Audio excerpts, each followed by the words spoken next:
This video contains disturbing footage and unsettling real-life events captured on home security cameras. Viewer discretion is strongly advised. If you are under 18 or are sensitive to frightening content, please do not watch. Some of these clips may cause anxiety, fear, or distress. You have been warned. You lock your doors every night. You set your alarm. You tell yourself your home is safe, that the walls around you are enough. But what if they're not?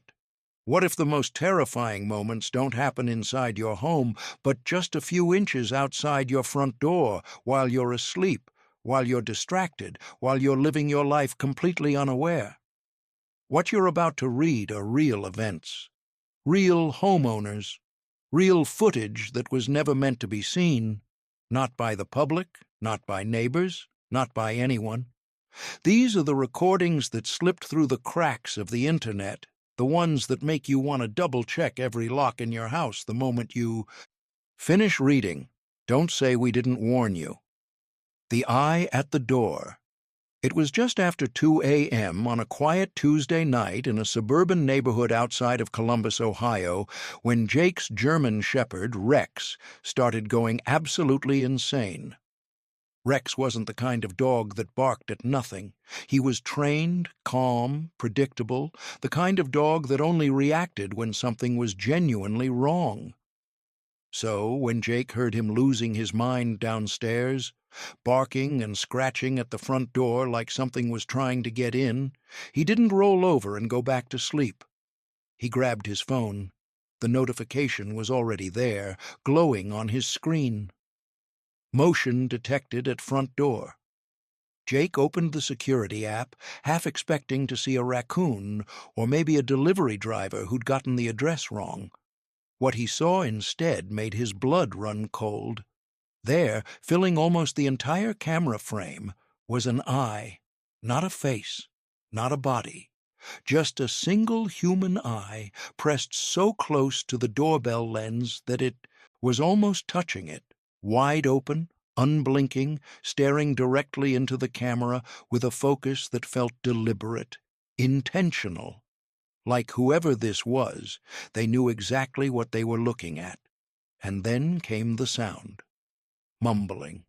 Low, rhythmic muttering that Jake could barely make out, but couldn't stop listening to.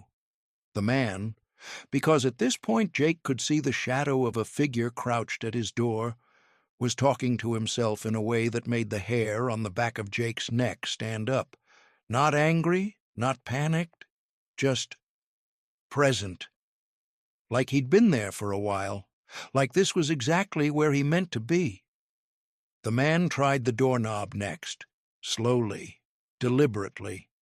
Then he moved to the window beside the door, pressing his face against the glass, his mumbling never stopping. Jake, heart hammering in his chest, finally called out through the speaker on the app, "I see you. I'm calling the police right now." The reaction was immediate, but not what Jake expected. The man didn't run. Instead, he got defensive, straightened up, raised his hand slightly, and said, almost casually, that he was just looking for his dog. Lost dog. Wandered away. He was just checking if anyone had seen it. At 2 a.m. on his knees, with his eye pressed against a doorbell camera. The lost dog, he claimed, was named Buddy. Jake called the police anyway. By the time they arrived, the man was gone. But the footage remained, and the question that Jake couldn't shake for weeks afterward. How long had he been standing there before the camera caught him? Something in the air. Not every disturbing piece of doorbell footage involves a person with bad intentions. Some of the most unsettling recordings out there involve something else entirely. Something that doesn't fit neatly into any rational explanation. Take this clip, recorded by a homeowner in a quiet residential neighborhood in Naperville, Illinois. The footage is straightforward at first. A man standing at the front door of a house, waiting. He's calm, still, just a guy waiting to be let in. Maybe he knocked, Maybe he rang the bell. Maybe he's just standing there. Nothing unusual. And then something moves. In the upper left corner of the frame, barely visible at first, a shape begins to drift into view. It's translucent, almost like a smear of light that doesn't belong in the image. But it has form. It moves with intention, floating slowly and steadily across the porch, directly toward the door, toward the man. As it reaches him, as it seems to pass directly through the space where he's standing, the man suddenly turns his head, not toward the camera, not toward the street. He turns as if he heard something directly beside him. His body language shifts. Just for a second, something crosses his face that the homeowner, watching the footage back, described as recognition. And then it's gone. The homeowner sent the clip to 3 different people before posting it. Each one had the same reaction: silence, followed by, "Watch it again. Watch the top left corner." To this day, no one has offered a satisfying explanation for what that shape was. The man in the footage, when reached out to, said he didn't remember turning around. He said he didn't hear anything, but the camera caught it. And once you see it, you can't unsee it. The clown that came to your street. If you were online in 2016, you remember the clown panic. What started as isolated sightings in South Carolina spiraled across the entire country within weeks. Clowns in the woods, clowns near schools, clowns standing in front yards in the middle of the night, just watching. Law enforcement agencies in dozens of states issued warnings. Parents were terrified. And doorbell cameras across America started capturing footage that, even now, is genuinely hard to watch. The first clip comes from a homeowner in a suburb of Atlanta, Georgia. It's mid-evening, dark enough that the camera's night vision has kicked in, casting the porch and front walkway in that familiar green-gray glow. And there, at the edge of the frame, is a figure dressed as a clown. Full costume, white face paint, oversized shoes, and in one hand, unmistakably, a blade, not a prop, not a toy. Something that catches the light in a way that makes your stomach drop. The figure lurks at the edge of the property for what feels like forever, long enough that the homeowner, watching the live feed, started dialing 911. And then, seemingly for no reason, the clown rings the doorbell and runs. Just takes off, disappearing into the dark between houses as if the whole thing were a game. Nobody answered. The homeowner didn't open the door. Smart decision. The second clip is somehow worse, not because of what happens, but because of the patience. This one was recorded in a neighborhood outside of Memphis, and the clown in this footage doesn't rush. There's no dramatic moment, no sudden movement. He simply appears at the end of the driveway, standing completely still, staring at the front door. Then he walks, slowly and calmly, up the path toward the door. He stops directly in front of the camera, tilts his head slightly, stares into the lens for what the homeowner counted as 11 full seconds. Then he turns around and walks away. 11 seconds of direct eye contact through a doorbell camera in full clown makeup in the middle of the night. The homeowner later said they didn't sleep that night. Didn't sleep much the rest of that week either. And honestly, given the footage, that reaction makes complete sense. Were these pranks? Probably. But the question that follows you isn't, was it a joke? It's, what if no one had been home to watch the footage live? What would have happened next? The knock. That almost wasn't this one plays out in the middle of the afternoon, which somehow makes it worse. Danger is easier to accept in the dark. When it comes at 2:47 p.m. on a Tuesday in a neighborhood that looks like every other neighborhood in America, something in your brain refuses to process it correctly. The homeowner, a man named Marcus, who lives in a suburb of Houston, was home that day. but he was deep in a work call, headphones on, focused on a project deadline. When someone rang his doorbell, he didn't hear it. The house looked empty from the outside, no cars in the driveway, curtains drawn, no movement visible through the windows. The man in the dark hoodie who rang that bell came to the exact same conclusion. Marcus watched the footage later and felt sick.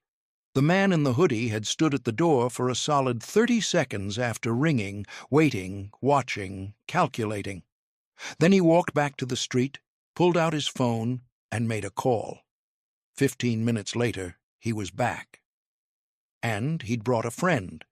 The friend wore a white hoodie and stationed himself at the edge of the lawn, a lookout. And the man in the dark hoodie walked back up to the front door and kicked it. Hard. Once, twice.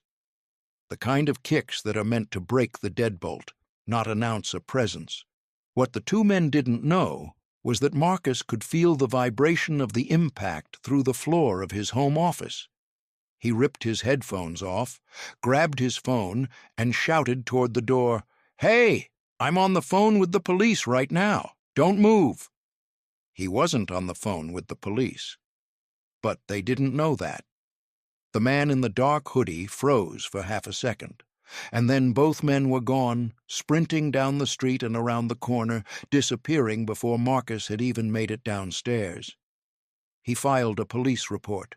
He installed 2 more cameras, and he told every neighbor on his street what had happened. The 2 men were never identified. But the footage exists, clear as day, a reminder that a locked door and an empty-looking driveway is all the invitation some people need. The performance. Sometimes the most disturbing doorbell footage isn't what it appears to be on the surface. Sometimes what looks like a harmless, if strange, interaction is actually something far more calculated and far more sinister, hiding just beneath what the camera can show you.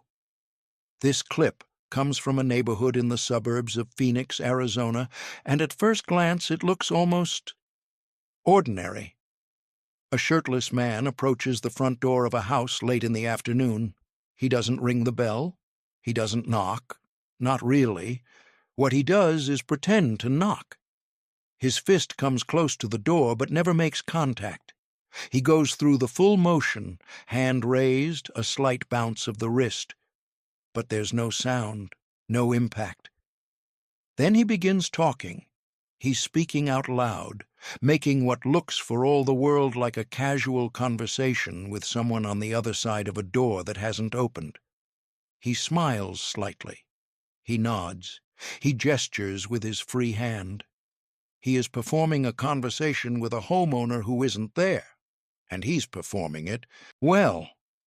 But he keeps looking to his left, over and over, quick glances down the street, toward the curb, where a car is parked just outside the frame of the doorbell camera. Someone is watching him, someone in that car. The homeowner, a woman named Sandra, who had been inside the whole time, watched the footage back that evening with a growing sense of dread. She hadn't heard anything. She hadn't answered the door because nothing indicated anyone was there. But watching the clip, she could see the shirtless man glancing toward the car after each response in his fake conversation, making sure the driver could see that he was trying. What was he being sent to do? Sandra reached out to a neighbor who knew some of the people on the block and eventually pieced together a partial explanation. The shirtless man and the person in the car were apparently looking for someone, a man named Tyler, who they believed lived in that house. Tyler had moved out months earlier, but whoever was in that car didn't know that yet, and they'd sent the shirtless man to the door with instructions to do something to Tyler when he answered. What exactly? Sandra never found out, and maybe that's for the best. The shirtless man's fake conversation bought him enough time to convince the driver that no one was home. He walked back to the car. They drove away. But they had been there, and they had a plan. And the only thing that stopped it was the simple fact that the wrong man lived at that address. The orb. Here's where things get harder to explain. Not every clip in this collection has a rational resolution. Not every one of these stories ends with a police report or an identified suspect or a logical explanation that lets you sleep at night. Some of them just sit there, unresolved, daring you to find an answer. This next piece of footage was recorded in a neighborhood in the Pacific Northwest, Oregon specifically, on a night in late November when the temperature had dropped below, freezing and the streets were completely empty. The homeowner, a retired school teacher named Carol, hadn't heard anything. Her motion alert had gone off at 3:14 in the morning, and she'd almost dismissed it as wind or a branch falling nearby. But she checked anyway. The camera feed showed her porch, empty, dark, still. Nothing was there. No person, no animal, nothing that should have set off a motion sensor sensitive enough to detect a house cat. And then Carol looked closer. Moving slowly across the lower half of the frame, from right to left, was a small white sphere of light. It wasn't a reflection. The camera's night vision ruled that out. It wasn't an insect. It was far too large, too defined, too deliberate in its movement. It floated smoothly and consistently from one side of the porch to the other, and then it was gone. The motion sensor had detected it. Carol posted the footage online the next morning and was immediately flooded with responses, some dismissive, some intrigued, and some from people who described themselves as paranormal investigators. Multiple respondents pointed out that similar orbs had appeared in footage from locations with documented histories of unusual activity. Not just in haunted houses, but in ordinary suburban homes, apartment buildings, office spaces. One investigator, who had been studying doorbell and security camera footage for years, told Carol that orbs, which are large enough and coherent enough to trigger motion sensors, represent a very small subset of captured footage, and that in his experience they tended to cluster around specific locations in ways that defied random distribution. Carol had lived in that house for 19 years. Nothing unusual had ever happened there. She moved the following spring. She says it wasn't because of the orb, but she also says she checks every camera notification at 3 a.m. now, no matter where she is. The face in the dark. This one starts with a photograph, not a video, not a clip. Just a single still image captured automatically by a doorbell camera in a quiet neighborhood outside of Nashville, Tennessee, when the camera's motion detection triggered in the middle of the night. The homeowner, a young couple named David and Melissa, were asleep when the first notification came through. David checked his phone, squinted at the app, and saw nothing. The porch was empty. He figured it was a moth or a shift in the wind. He went back to sleep. The second notification came 20 minutes later, then a third, then a fourth, over the course of the next hour. By the time the fifth notification arrived, David was fully awake and mildly annoyed. He opened the app, expecting to find a particularly determined raccoon or a neighbor's cat that had decided their porch was interesting. Instead, he found the face. It was standing several feet back from the door, not on the porch, but at the edge of the frame, barely inside the camera's range. Whatever it was still. Completely, unnaturally still in the way that living things rarely manage to be. The image quality made it impossible to determine gender, height, or age with any certainty. What was impossible to ignore, what David said he couldn't stop staring at, even after he woke Melissa up and showed her, were the eyes. They were set too wide apart. Not dramatically, not impossibly, but just enough. Just enough that your brain flags something as wrong before your conscious mind catches up and identifies what it is. Both eyes were open. Both were directed precisely at the camera lens. David and Melissa called the police. Officers swept the property and surrounding block. They found nothing. No footprints in the soft ground near the porch, no evidence of anyone having stood at the edge of the frame for an extended period. The lead officer told them the camera might have distorted the image in low light. But cameras don't invent eyes. David had the security system upgraded the following week. He added floodlights. He got a second camera covering the driveway. He says he still checks the app every morning before he leaves the house. "It's not that I'm scared something will happen," he told a friend. "It's that I know now that something can, and I'd rather know about it than not." Tape over the lens. If someone approaches your front door in a mask, your instincts are going to tell you something is wrong. Most people trust that instinct. But what happens when, by the time you've processed what you're seeing, they've already done what they came to do? This clip, recorded in a suburb of Detroit, Michigan, shows exactly that window of vulnerability. The homeowner, a man named Robert, got an alert from his security app mid-afternoon on a Saturday. He was in the backyard with his kids and stepped away to check his phone. What he saw made him stop cold. A figure in a rubber Halloween mask, the full-face kind, blank-featured, expressionless, was approaching his front door. Calmly, like they belonged there. The figure reached the door, paused briefly to glance toward the street, and then pulled out a strip of dark electrical tape and pressed it directly over the doorbell camera lens. The feed went dark. Robert was already moving toward the front of the house. He later told a local news outlet, heart pounding, trying to figure out what to do. He called out from inside, "I know you're out there. I can see you. You need to leave right now." He didn't have a visual on the door anymore. The tape had taken care of that. He was operating blind, shouting toward a door he couldn't see through, with no idea what was happening on the other side. It felt like the longest 4 minutes of his life.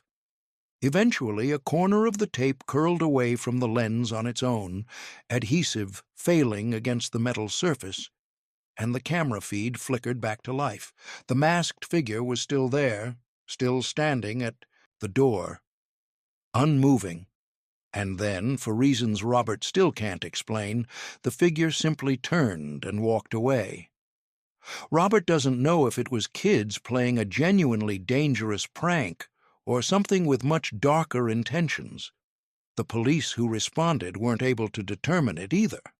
What they did tell him was that covering a security camera before attempting entry is a documented method used in residential break-ins, not something random teenagers typically know to do. "I keep thinking about those 4 minutes," Robert said. 4 minutes where I had no idea what was on the other side of my own front door. Armed at 4 a.m. There are home security stories that make you uneasy. There are ones that make you genuinely frightened. And then there are the ones that remind you that the line between a terrifying night and a catastrophic one is sometimes measured in minutes. This is one of those stories. The date was September 10th, 2018. The location, a quiet residential street in the suburbs of San Antonio, Texas. The homeowner was a woman named Angela, a mother of 2 young daughters, ages 7 and 9. Her husband, Derek, was traveling for work, 3 states away, when his phone buzzed at 4:06 in the morning. Angela had texted him 2 words, "Call me, now." By the time Derek called back, Angela was locked in the master bathroom with both daughters. She'd woken up less than 10 minutes earlier to a notification from her security app, motion at the front door. She'd opened the feed and immediately wished she hadn't. Standing on her front porch, clearly visible in the camera's wide-angle frame, was a man she recognized from 2 houses down. He was wearing a tactical bulletproof vest, the kind you see in law enforcement contexts, thick and dark and unmistakable. and he was carrying an AR-style assault rifle. He was ringing her doorbell at 4 in the morning, body armor on, rifle in hand. Angela didn't hesitate. She woke her daughters, moved them to the bathroom, interior room, no windows, furthest point from the front of the house, and called 911 while simultaneously texting her husband. The dispatcher kept her on the line. She kept her daughters quiet by holding them close, their faces pressed into her shoulder, while she listened to every sound the old house made, trying to determine if what she was hearing was the building settling or something worse. Officers arrived 23 minutes after the call. They found the neighbor still in the area.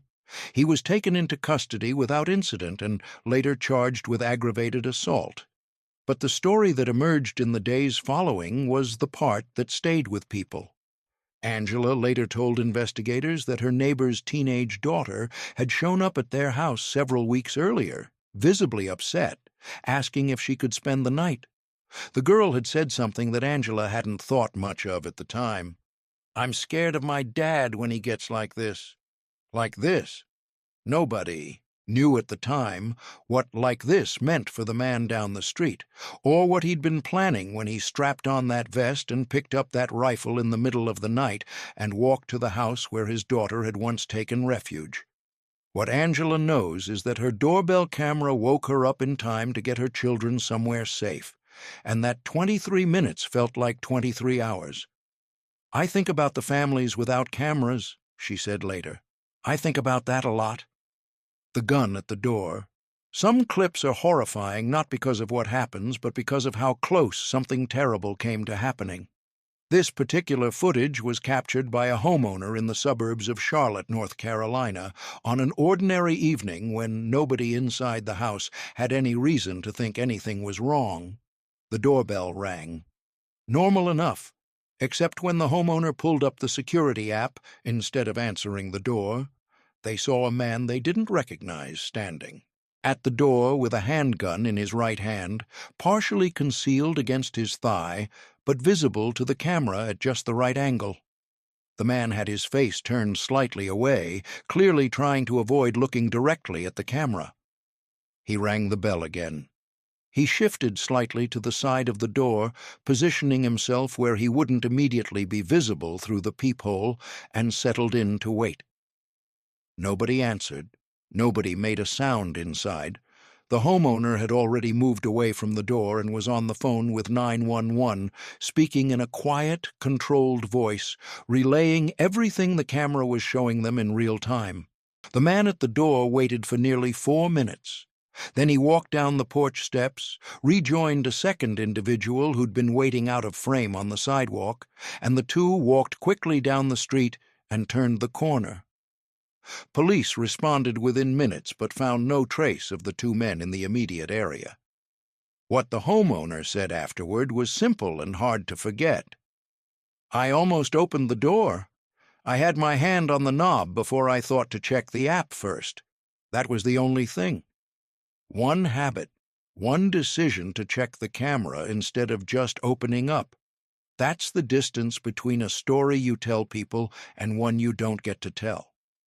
They came back. This next story is a reminder that being aware of a threat doesn't always mean the threat goes away. A homeowner couple in a suburb of Minneapolis, Minnesota, had installed their doorbell camera the previous year after a rash of car break-ins on their block. They'd never had a serious incident. Until the afternoon, too, men pulled up their driveway in an unfamiliar car and sat there, engine idling, for just a moment too long. The homeowner, a woman named Karen, watched through the app as the two men climbed out and approached the front door. The one on the left saw the camera immediately. His reaction was unmistakable, a quick, sharp look directly at the lens, followed by a rapid exchange of words with his companion. They got back in the car. Karen let out a breath she'd been holding. And then they came back. Less than 15 minutes later, the same car turned back into the driveway. This time the men moved faster. The one who'd noticed the camera didn't look at it this time. He went straight to the door and immediately began kicking at it, hard and purposeful, the way someone kicks a door when they've already decided they're going in. Karen was at the speaker immediately. "I've already called 911. They're 2 minutes away. You need to leave." She hadn't called yet. She was doing it as she spoke. The men were gone before she'd finished the sentence, back in the car and out of the driveway before the dispatcher picked up. She filed the report anyway, gave the plate number, which the camera had captured clearly, and followed up twice in the following weeks. The men were eventually identified as connected to a series of attempted home burglaries across the northern suburbs. They are currently awaiting trial. But what stays with Karen, what she brings up every time she talks about the incident, is those 15 minutes between the first visit and the second. "They sat somewhere close by and decided to come back anyway," she said. "They weighed the risk and came back anyway. That's the part I can't stop thinking about. The camera didn't stop them the first time.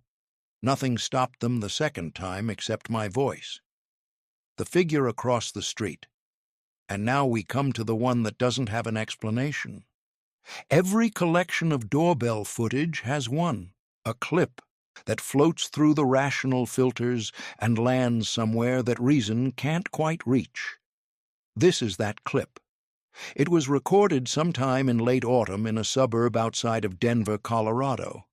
The homeowner, a man named Paul, had set up a wide-angle doorbell camera that offered a clear view not just of his own porch, but of the sidewalk and the houses directly across the street. The notification came in the middle of the night. Paul checked the feed, saw nothing on his own property, and was about to dismiss it when his eye caught something in the background of the frame. Across the street, moving slowly down the sidewalk, was a figure, or something that looked like one. It was translucent, Paul's own word when he later described it, and slightly blurry in a way that couldn't be explained by camera resolution or night vision artifact. It moved like a person. It had the general shape of a person. But there was something about it that made Paul watch it for the entire duration of the clip before going back to bed, and then pull it up again first thing in the morning. He reached out to his neighbor across the street, a retired engineer named Phil who'd installed a similar camera system months earlier. Paul asked if Phil would check his own footage from the same time that night. Phil checked.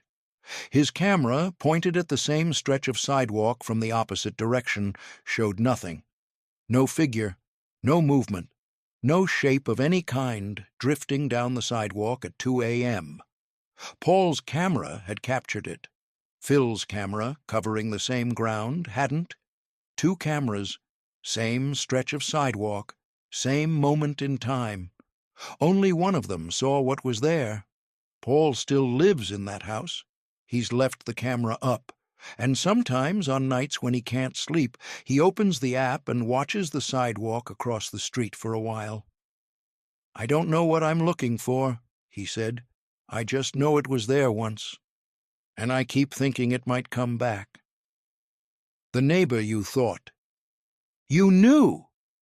There is a particular kind of dread that comes not from strangers, but from familiarity, from the moment you realize that the person you've waved to for years, the person you recognize by their car and their routine and the sound of their lawnmower on Saturday mornings, is not who you thought they were at all. This story comes from a neighborhood in the suburbs of Portland, Oregon, and it begins, like so many of these do, with a sound. It was a Wednesday night, a school night, unremarkable in every way, when a homeowner named Linda heard her front porch creak. She lived alone with her teenage son, and the sound was immediately wrong to her. Not the settling of the house kind of wrong, the weight of a person kind. She opened the app. Standing at her front door was her neighbor from 3 houses down, a man she'd known by name for 6 years, a man who'd helped her carry groceries once and chatted with her son about baseball, a man she would have described without hesitation, as one of the more normal people on her block. He was staring at her door with an expression that Linda, rewatching the footage for the fourth time the next morning, could only describe as calculating. He wasn't there to knock. He wasn't there to ask for something. He was just looking at the door, at the lock, at the windows on either side. His head moved slowly, methodically, the way someone looks at a puzzle they're trying to solve. He stood there for 4 minutes and 17 seconds. Linda counted. Then he turned and walked back toward his own house, hands in his pockets, as if he'd simply gone for a nighttime stroll and happened to end up in front of her door. Linda didn't sleep that night. She didn't call the police, because what would she say? A neighbor stood in front of my house? But she showed the footage to her brother the next day, and her brother showed it to a friend who worked in private security, and that man's reaction was immediate and unambiguous. He was casing your door. He was looking at the lock and the hinge points. That's what that is. Linda installed a reinforced door frame within a week. She added a second camera covering the side of the house. She never confronted the neighbor, never mentioned what she'd seen. She still lives in that house. He still lives 3 doors down, and every time she passes him on the street and he waves, she waves back. But she checks her camera every night before she goes to sleep. The delivery that wasn't porch piracy, the theft of delivered packages from residential doorsteps, has become so common in American suburbs that most homeowners accept it as an irritating fact of modern life. A missing package is annoying. It costs you time and a return claim, but it's manageable. What happened to a homeowner named Greg in a suburb of Cleveland, Ohio, was something else. Greg had been tracking a delivery, a mid-range electronics item he'd ordered for his daughter's birthday. And the shipping app told him it had been delivered at 2:14 p.m. When he got home at 5:30 and found nothing on his porch, he wasn't immediately alarmed. Wrong address, maybe. Or the driver had tucked it behind the planter. He opened the security app. The footage showed the delivery arriving as scheduled. A driver in a uniform dropped the package at the door, took the confirmation photo, and left. Straightforward. But Greg watched a little further than just the delivery. 7 minutes after the delivery driver left, a sedan pulled slowly down Greg's street. It didn't stop, just slowed, almost imperceptibly, in front of Greg's house. Greg could see, in the footage, the driver's side window rolling down. The sedan drove on. 4 minutes later, it came back from the other direction. This time, it stopped. A woman got out, walked briskly up Greg's front path, picked up the package, walked back to the car, and was gone in under 45 seconds. The whole exchange was so routine, so practiced, that if Greg hadn't known to look for it, he might have assumed she was a neighbor who'd accepted a delivery on his behalf.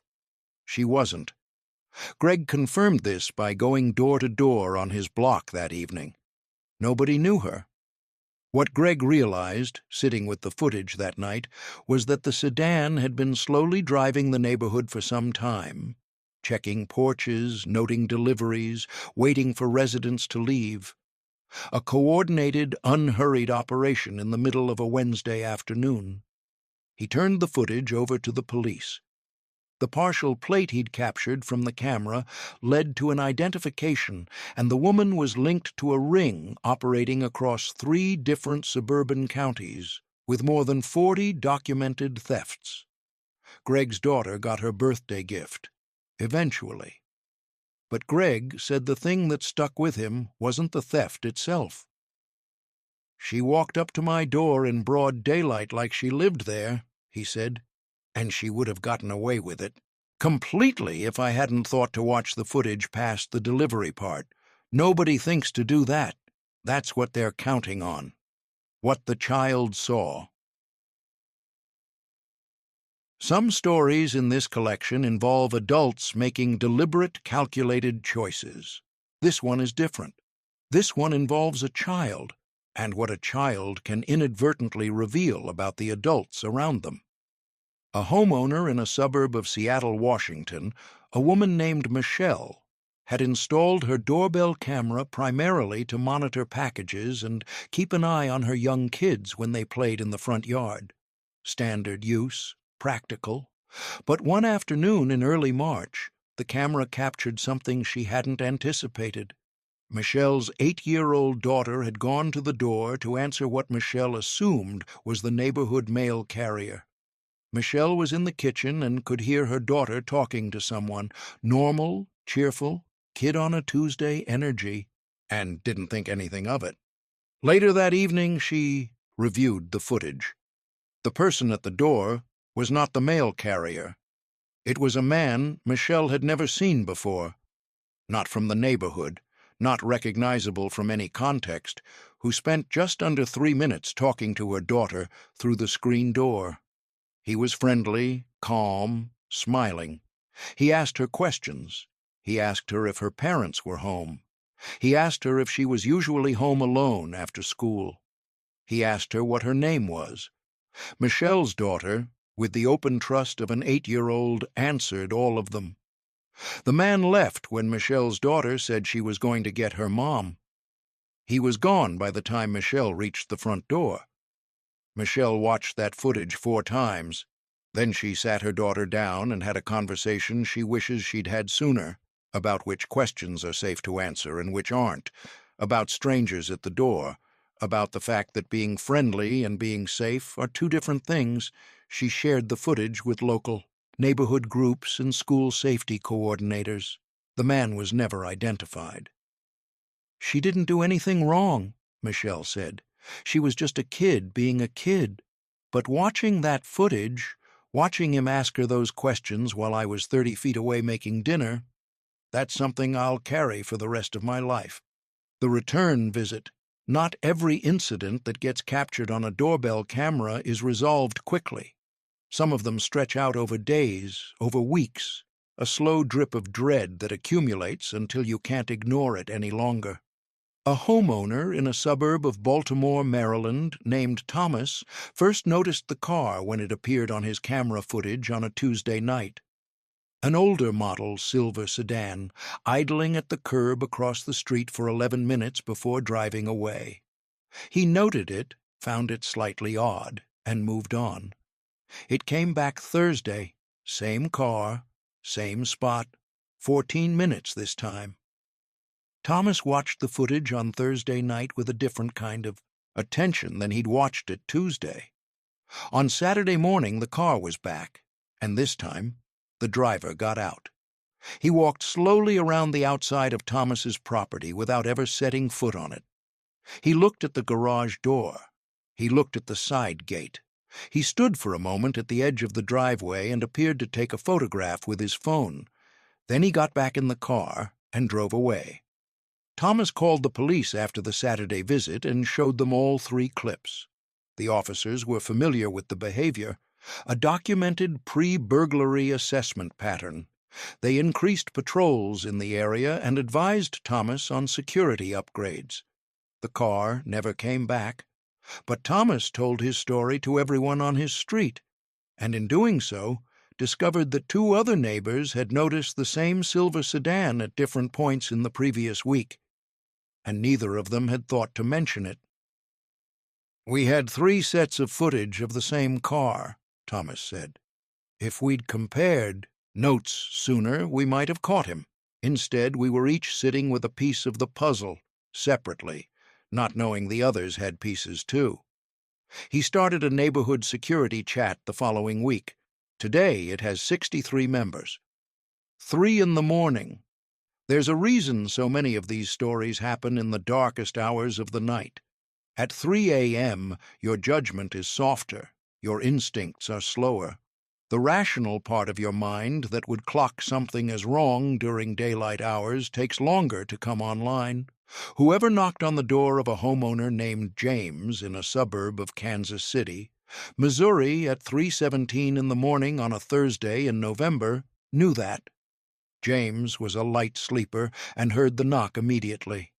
It was quiet, polite, almost, not the urgent hammering of an emergency. He lay still for a moment, wondering if he'd imagined it. Then it came again. Same quiet, measured knock. He did not get up. He reached for his phone. The camera showed a woman, standing at his door. She was dressed in street clothes, appeared completely calm, and was looking directly at the door. Not at the camera, at the door. James waited. She knocked a third time, waited perhaps 45 seconds, and then walked to the window beside the door. The same window, James noted, that he'd been meaning to get a better lock for, and looked in. She put her hands up against the glass and pressed her face close. James called 911. The woman was still at the window when officers arrived. She was detained without incident. What she told responding officers, and what she maintained in subsequent interviews, was that she was looking for her sister, who she believed lived in that house.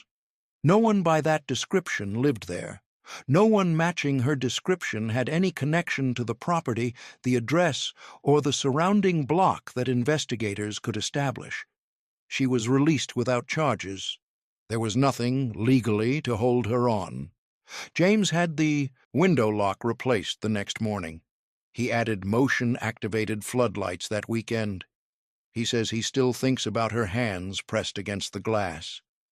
The way she just looked in, he said, like she had every right to, like it was the most natural thing in the world. The last house on the block. We'll close with this one, because it's the kind of story that doesn't resolve cleanly, and clean resolutions are not always what the world offers. A retired couple named Frank and Diane lived in a corner house in a suburb of Cincinnati, Ohio. They'd lived there for 22 years. They knew every neighbor. They knew the sound of every car that belonged on their street and could identify when something unfamiliar appeared. They'd had a security camera on the doorbell for 3 years without a single incident worth mentioning. And then, on a rainy Friday evening in October, the camera captured something that Frank and Diane have never fully explained to their own satisfaction. A figure appeared at the end of their front walkway. It was wearing a dark rain jacket with the hood pulled up, which was reasonable given the weather. It stood at the end of the walk, not approaching, not retreating, for an extended period.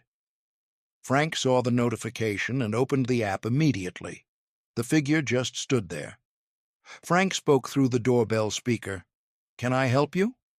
The figure didn't respond, didn't move. Frank spoke again. "Do you need something?" Still nothing. Still no movement. Frank went to get his phone to call the police, and when he came back, less than 45 seconds later, the figure was gone. He called the police anyway. Officers came and walked the surrounding block.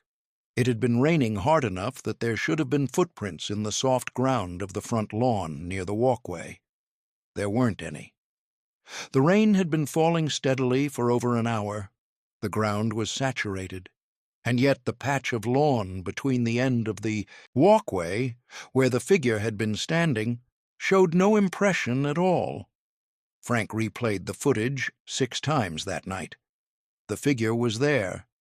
The camera caught it clearly, but the ground hadn't. Diane says she prefers to think there's a technical explanation. A camera artifact, a trick of the rain on the lens, something that can be filed away neatly and not thought about again. Frank says he stopped trying to find the technical explanation somewhere around the 4th time he watched it. "I know what I saw on that camera," he said, "and I know what we found, or didn't find, in that lawn. I can't make those two things fit together, so I've stopped trying." Their doorbell camera is still up. They still check it every night. Some questions don't come with answers. They just come with footage. And sometimes that's the most frightening thing of all. Lock your doors, check your cameras, and think carefully before you open up, because as every homeowner in this collection can tell you, The most important decision you'll make tonight might be the one you make in the 3 seconds between hearing a knock and reaching for the handle.